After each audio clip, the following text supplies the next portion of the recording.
Vamos dar continuidade ao vídeo anterior que fazíamos. Nós tivemos interrupção por conta de alguns problemas técnicos e agora sim vamos dar prosseguimento quando falávamos sobre as atividades econômicas da região norte. Mais especificamente estávamos falando sobre a atividade mineradora, a extração de minérios, que é uma riqueza significativa em alguns estados, se não em todos os estados da região norte, né? Falamos anteriormente sobre a indústria extrativa mineral, falamos do grande projeto Carajás, daquelas iniciativas do governo brasileiro em criar toda a infraestrutura para a exploração mineral, especificamente na região nordeste do Pará, né? E agora a gente fala um pouco sobre a garimpagem, né? Que é também uma atividade desde sempre muito comum nos estados da região norte. E aqui eu quero lembrar, por exemplo, que nos anos 80 isso foi bastante significativo, né?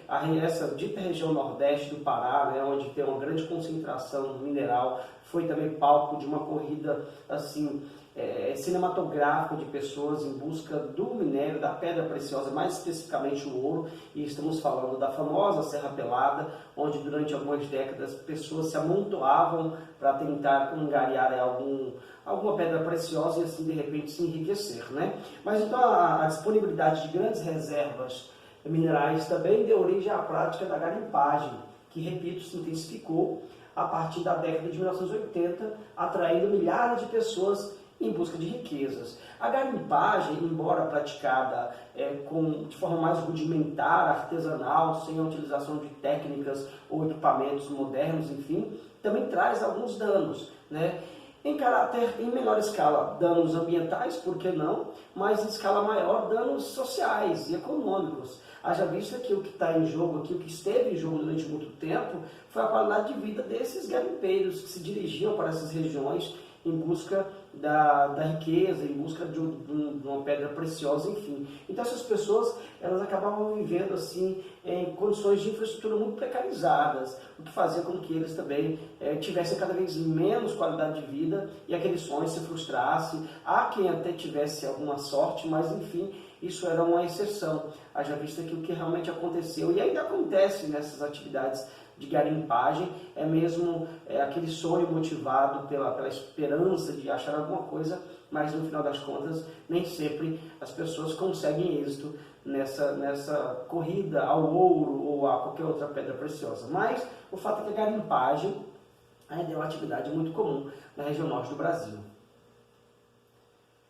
Agora falando rapidamente sobre a agropecuária, que é uma atividade também, uma atividade econômica muito importante a ser desenvolvida na região norte, né? Estamos assistindo o rompimento da fronteira agrícola, ou seja, cada vez mais aquela fronteira agrícola ali da região centro-oeste do Brasil e de outras áreas, com sobretudo o cultivo da soja e de grãos de modo geral, tem rompido. Isso tem feito uma substituição da lavoura da floresta amazônica, mais especificamente pela lavoura, ou então pelas áreas de pastagem. Essa substituição já está bem avançada na região do Cerrado, no centro-oeste, agora avança a floresta amazônica e rompe essa fronteira agrícola, o que é preocupante do ponto de vista ambiental, porque geralmente isso se dá de forma assim desregrada, a fiscalização não dá conta, ou talvez não se vê muito interessada em fiscalizar, em punir, e aí os grandes latifundiários, os pecuaristas, os grandes monocultores de soja, por exemplo, rompem essa fronteira agrícola. Mas independentemente desse rompimento desastroso da fronteira agrícola Amazônia adentro, a região também já contava com algumas áreas de bastante produtividade, né? Mais particularmente o Pará e Rondônia, né? São os estados que se destacam principalmente no setor agrário, mas também na pecuária bovina, outros estados. E eu quero aqui destacar a criação de bubalinos, né, que aqui no Brasil, talvez, quando a gente fala em búfalos, a gente se lembra logo da ilha de Marajó. E, de fato, é lá onde está a maior concentração, o maior rebanho de búfalos, né, dessa atividade com bubalinos no Brasil. Mas, além da ilha de Marajó, que fica no estado do Pará, também temos a criação desse tipo de animal, da pecuária bubalina, no estado do Amapá. Então, são algumas características do setor agropecuário, que tem, inclusive, na rede hidroviária, o seu foco de escoamento, tá certo? Mas antes de falar sobre isso, aqui é a imagem que ilustra justamente a criação de búfalos, né? Que inclusive é uma carne bastante apreciada, também o leite também é apreciado desse animal, enfim, a fabricação de laticínios de modo geral, né? Então a região norte do Brasil se destaca pela atividade de criação de búfalos, entre outras atividades do setor pecuário e agrário. Agora sim, eu dizia que a rede hidroviária é muito importante, porque é através dela que a atividade, os produtos, que tudo que se produz ali no setor agropecuário pode ser escoado. Estamos falando de uma região onde a bacia hidrográfica do Rio Amazonas ocupa uma vastíssima área, além da floresta, é evidente, e aí, não tendo tanta possibilidade para que isso se escoe via estradas e rodovias, utiliza-se bastante as hidrovias, né? É por onde toda essa produtividade ela é escoada. Então, o complexo hidroviário, que é formado pelos rios Madeira e Amazônias, é utilizado para transportar a produção de soja de Rondônia e parte da soja produzida também no Mato Grosso. Olha só como esse complexo hidroviário é importante, né?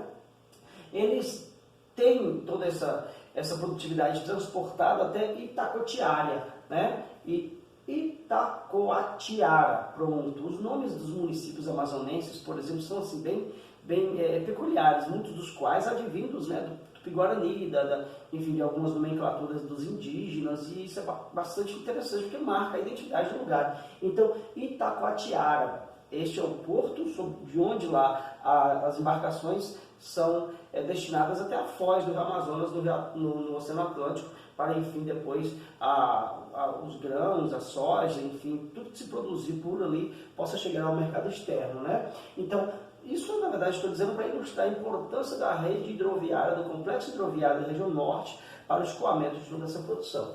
A fronteira agrícola, eu já dizia, ela avança, né, cada vez mais as áreas de pastagens, e a gente vê isso corriqueiramente nos telejornais, aqueles flagrantes de desmatamento no interior da floresta, né? Ou mesmo o avanço ante as comunidades ribeirinhas ou algumas terras indígenas, tem sempre aquele conflito, porque o interesse econômico é muito grande. Infelizmente, são os traumas vividos pelas pessoas que defendem a floresta, pelas populações ribeirinhas ou tradicionais, que tentam manter ali a sua vida com harmonia ali com o seu ambiente na floresta, seja no estado do Amazonas, no Pará, em Rondônia, no Acre, no Amapá, enfim. Tá certo? Então o fato é que há, nos últimos anos, esse rompimento da fronteira agrícola e a floresta vem dando espaço para o cultivo da soja, principalmente, e também para a pastagem e a criação do gado bovino.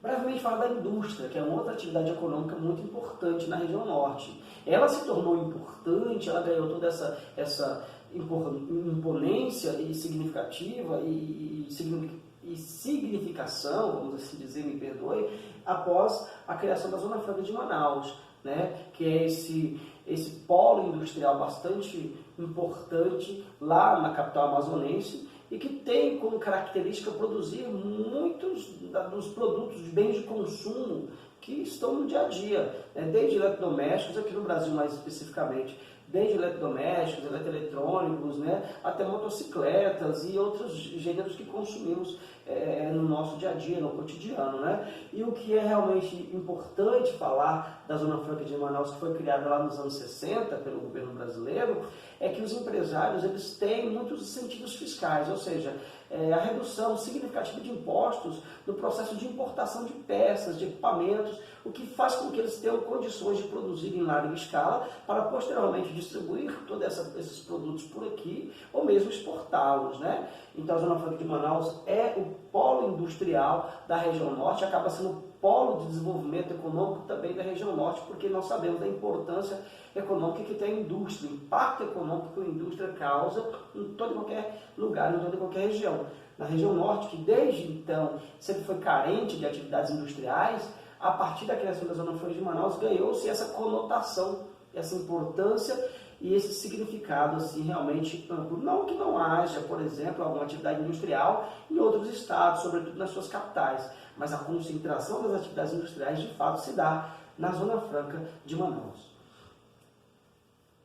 A criação dessa Zona Franca atraiu à capital amazonense muitas indústrias, além de imigrantes que foram para lá de forma bastante intensificada, em busca de melhores condições de vida, da colocação no mercado de trabalho, fazendo com que ali se tornasse, repito, um grande polo de desenvolvimento econômico. E aí, evidentemente, quando você tem um setor industrial desenvolvido, você atrai mão de obra e, consequentemente, você expande as cidades, você aumenta a oferta de serviços, do comércio e assim sucessivamente. A foto aqui para ilustrar, né, aqui um aspecto de uma das indústrias, das várias indústrias contidas na Zona Franca de Manaus, essa especificamente produzindo motocicletas, que é também um dos carros-chefes, por assim dizer, daquelas atividades desenvolvidas na Zona Franca de Manaus. E o turismo? De fato, tem-se essa atividade também desenvolvida na região norte? Sim, temos. Né? O ecoturismo, particularmente, ele responde por muita das visitações em que a região norte ela é, digamos assim, privilegiada. Ela tem o privilégio dos aspectos naturais, das belezas naturais, né, da questão do rio Amazonas, da floresta amazônica e de outras tantas situações de belezas naturais que faz com que muitas pessoas visitem o estado do Amazonas, do Pará ou qualquer um outro estado da região norte em busca justamente da contemplação da natureza. E quando a gente fala de ecoturismo, aí nós já percebemos um significado muito importante, porque é uma atividade industrial, é uma atividade turística que tem, entre outros princípios, o desejo de preservação, o desejo de manutenção daquilo que é belo, daquilo que é natural, enfim, o respeito ao ecossistema, o respeito à biodiversidade contida naquele lugar. Então, por exemplo, a visitação da floresta, ou mesmo a navegação nos rios da região amazônica, né? Ou mesmo, enfim, conhecer as cidades que também tem muito a oferecer no que diz respeito à arquitetura histórica, assim como também a cultura do lugar é muito marcante, então bebe muito, por exemplo, da origem ali das tribos indígenas, das comunidades indígenas, né? A vida dos ribeirinhos, toda aquela situação ali muito, muito intimista, muito própria dos povos que vivem na região norte, causa ali muito interesse das pessoas que vêm de outros lugares do Brasil e do mundo em conhecer e visitar. Isso estimula também a questão do turismo. Então, a riqueza natural e cultural do norte representa enorme potencial turístico, atrai muitas pessoas, movimenta o comércio, movimenta ali o setor de serviço, o setor hoteleiro, restaurantes, bares, enfim, isso faz com que a economia se dinamize também. É importante destacar com relação a alguns lugares mais visitados da região norte, além de Manaus, né, que é a capital incrível, Belém da mesma forma, né? Podemos também citar as formações de relevo do Monte Roraima, que é também uma formação muito, muito interessante do ponto de vista geográfico, do ponto de vista natural, mas eu destaco aqui também do ponto de vista cultural o Festival de Parintins. Parintins é uma cidade amazonense e que desde muito tempo preserva uma tradição belíssima, fantástica, que hoje ganhou contornos assim, bem enormes, que é a tradição do Boi Bumbá. Lá especificamente, nós conhecemos a história, certamente vocês já ouviram falar, do Boi Garantido e do Caprichoso, né? E aí faz aquele festival anual, geralmente nos últimos dias do mês de junho, e aquilo atrai milhares de pessoas para esse festival cultural, que preserva também a questão da cultura, da identidade indígena, das manifestações culturais daquele lugar.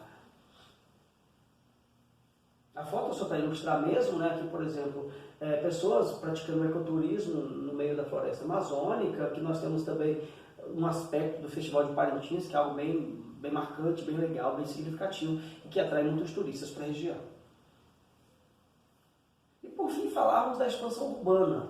Às vezes a gente olha e pensa que a região norte é só floresta, só mata, mas nós também temos cidades muito importantes por lá. Cidades que ao longo do processo de integração regional, ao longo do processo de desenvolvimento de algumas atividades econômicas, elas foram também se desenvolvendo, né? Então muitas daqueles primeiros vilarejos, daquelas primeiras cidadezinhas, elas foram se expandindo a partir do desenvolvimento de algumas atividades econômicas, entre as quais inicialmente o ciclo da borracha, posteriormente a questão também da atividade extrativa mineral, mais recentemente a questão da industrialização e do turismo. Então tudo isso fez com que algumas cidades se expandissem. É claro que nós não vamos ter tantas metrópoles assim por lá, se comparados, por exemplo, com a região sudeste do país, ou mesmo no nordeste, as capitais dos estados são todas cidades muito importantes, cidades muito grandes. Na região norte, especificamente, o destaque fica para Belém, capital do Pará, e Manaus, a capital do Amazonas, que são consideradas duas metrópoles. As outras capitais de estados, por exemplo, a capital do Acre, né, Rio Branco, ou mesmo a capital do Tocantins, a capital lá de Rondônia, de Roraima, enfim, do Amapá, são cidades importantes, mas são ali consideradas como centros regionais, não tem aquela viés de uma metrópole, até porque são cidades relativamente pequenas, menores do que Belém e do que Manaus. O IBGE deixou claro que em 2010, 73% da população da região norte já vivia em cidades. Então perceba um número crescente no processo de urbanização. Isso aqui acompanhava já em 2010 uma tendência do Brasil, que naquela ocasião já tinha 85% da sua população vivendo em cidades. A região norte especificamente tinha 73% da sua população vivendo em cidades. Naturalmente hoje esse índice de urbanização aumenta. Tem certamente aumentado, mesmo levando em consideração, né, a questão ali da presença da floresta, mesmo levando em consideração as questões ambientais, a questão ali da presença de muitos rios que, quer não, limita um pouco essa expansão. Mas ainda assim percebe-se um crescimento das cidades, sobretudo um processo de periferização, que inclusive ocupa e invade as áreas de floresta e que não deixa de não ser também um problema de natureza socioeconômica e ambiental. Falando novamente o que eu disse, as duas principais cidades da região norte Belém, né, e Manaus, né, são classificadas como metrópoles, mas outras capitais como Boa Vista, Macapá, Palmas, Rio Branco e Porto Velho são cidades de menor porte, consideradas como centros regionais, né, capitais regionais, melhor dizendo. São cidades ali, algumas das quais com 300, 400 mil habitantes, 500, alguns um pouco maiores, outras menorzinhas, mas são cidades que dentro do seu estado acabam capitaneando ali as demais cidades do entorno, formando uma espécie de região metropolitana e polarizando, enfim, tendo uma influência regional dentro do seu estado. Mas, enfim, o fato é que os centros urbanos têm cada vez mais crescido, as pessoas têm cada vez mais buscado viver em cidades por conta do oferecimento dos serviços, de tudo que uma cidade oferece no que diz respeito à mão de obra, de oferta de trabalhos, mas também oferecimento de serviços como hospitais, universidades, escolas, etc. Mas o fato é que a região norte ela tem aos poucos e gradativamente se urbanizado também. Para encerrar, nós temos aqui o aspecto das duas maiores cidades e belas cidades da região norte do Brasil, né? Manaus, a capital do Amazonas, aqui, o que é muito o Teatro Municipal do Amazonas, né? Que no caso especificamente de Manaus, com a sua cúpula, é um marco, é um cartão postal ali daquela belíssima cidade, com o Rio Amazonas ao fundo. Da mesma forma, a cidade de Belém, né, que é também uma cidade belíssima, com toda aquela infraestrutura de uma metrópole, né, e um crescimento cada vez maior. Enfim, são cidades que de fato se destacam no cenário nacional por serem duas importantíssimas metrópoles e estarem também na região norte. Pessoal, é isso.